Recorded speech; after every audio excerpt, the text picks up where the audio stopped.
جو مطلب چیزوں پر یہ کہانیوں میں سے جائے آدم علیہ السلام میں بول رہے ہیں، اور یہاں تک کہہ دیا کہ سب سے پہلے سے لا الہ الا اللہ کے ہندوستان میں نبی کوئی ہسٹوریکل ایویڈنس نہیں ہے، کوئی قرآن سنت کوئی ایویڈنس ہے، کوئی پہلا شخص ایسا نہیں ہے.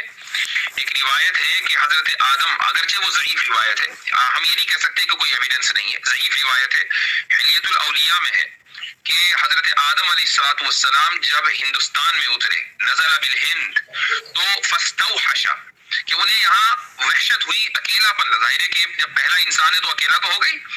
تو جبریل علیہ السلام آئے اور انہوں نے اللہ کی صدا لگائی اور لا الہ الا اللہ محمد الرسول اللہ کہا. تو حضرت آدم نے پوچھا کہ محمد کون؟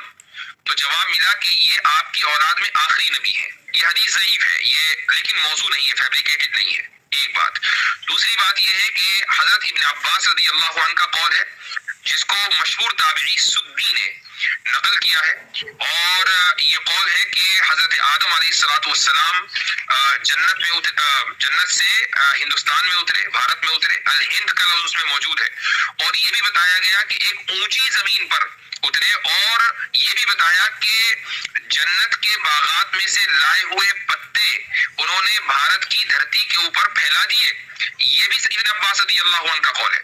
تو بھائی ایسا نہیں کہہ سکتے آپ، اس قول کو تسلیم نہ کریں، یہ کہیں کہ نہیں یہ ضعیف ہے، ٹھیک ہے، لیکن یہ نہیں کہا جا سکتا کہ اس کے پیچھے جو ہے کوئی ہسٹوریکل بیکنگ نہیں ہے یا کوئی دلیل نہیں، بس ویسے ہی ہوا میں فائر کر دیا، ایسا نہیں ہے.